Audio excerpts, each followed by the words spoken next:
Noodles, spaghetti, pasta যাই বলেন না কেন আমার এত বেশি প্রিয় যে আমাকে যদি 6 মাস ভাতের পরিবর্তে নুডলস দেয়া হয় তাহলে আমার মনে হয় না কোনো রকমের কোনো প্রবলেম হবে। তো এখন রোজার মাস, নুডলস আসলে তেমন বাসায় রান্না হচ্ছে না বলেই চলে। বিভিন্ন রকমের ইফতার আইটেম খেয়ে নুডলস আর খাওয়ার মতো কোনো নুডলস রান্না করার মতো কোনো রকমের শক্তি থাকে না।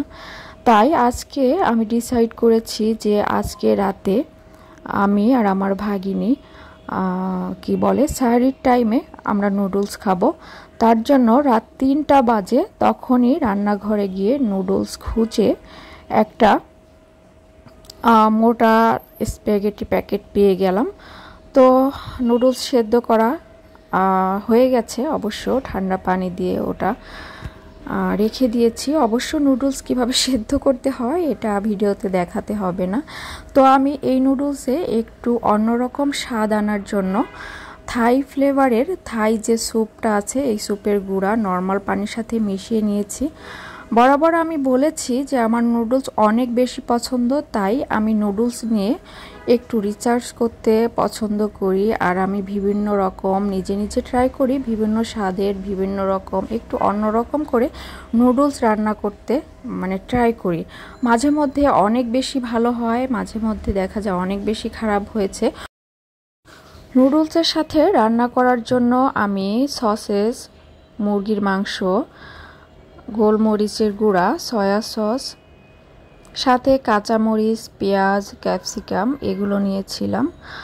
আর আমি নুডলসটা এত বেশি ঝাল করে ফেলেছি যেটা রান্না করার সময় একদমই বুঝতে পারিনি।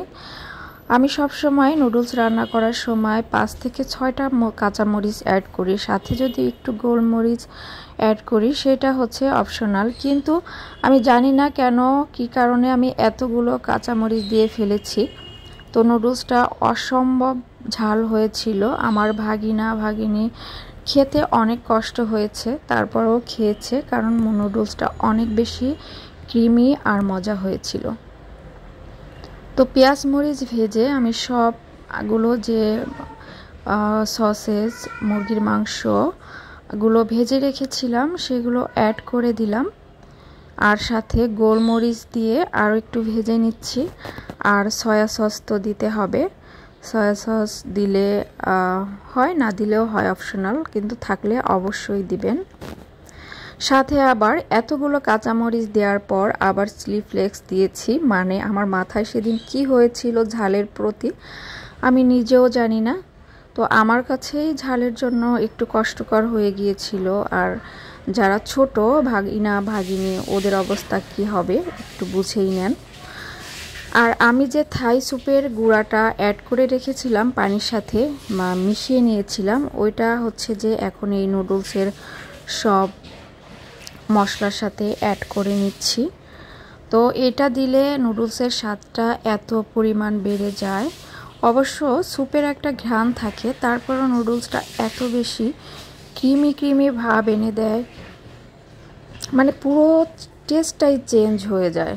যারা একটু মাঝে মধ্যে একই ধরনের নুডলস খেয়ে একদম হতাশ হয়ে পড়েছেন, তারা হচ্ছে যে এভাবে একবার ট্রাই করে দেখবেন, তো ভালো লাগবে আশা করছি। আমার তো অনেক ভালো লাগে। এখন আমি সেই সিদ্ধ করা নুডলসগুলো সুন্দর করে মিশিয়ে নিচ্ছি। আর অবশ্য আপনারা যারা নুডলস মশলার মধ্যে মেশাতে যাবেন, প্রথম অবস্থায় চুলাটা একদম লো হিটে রাখবেন, কেননা আমরা যখন নুডলসগুলো হাই হিটে দিয়ে মিশাতে যাব তখন হচ্ছে যে মশলাগুলো একদিকে পুড়ে যাবে, অন্যদিকে এই নুডলস তো অবশ্যই ময়দার তৈরি, তো কড়াইয়ের সাথে লেগে যাওয়ার সম্ভাবনায় অনেক বেশি থাকে। সেই ক্ষেত্রে যদি একদম লো হিটে এই তেল মশলাগুলো মিশিয়ে নিয়ে তারপরে যদি একটু জালটা বাড়িয়ে দেই তাহলে কিন্তু আমাদের কোনো প্রবলেম হয় না, নুডলসগুলো একদমই পুড়ে না আর অনেক সুন্দর করে ভাজা হয়। এই হচ্ছে আমার নুডলসের লুক। অবশ্যই কমেন্ট করে জানাবেন।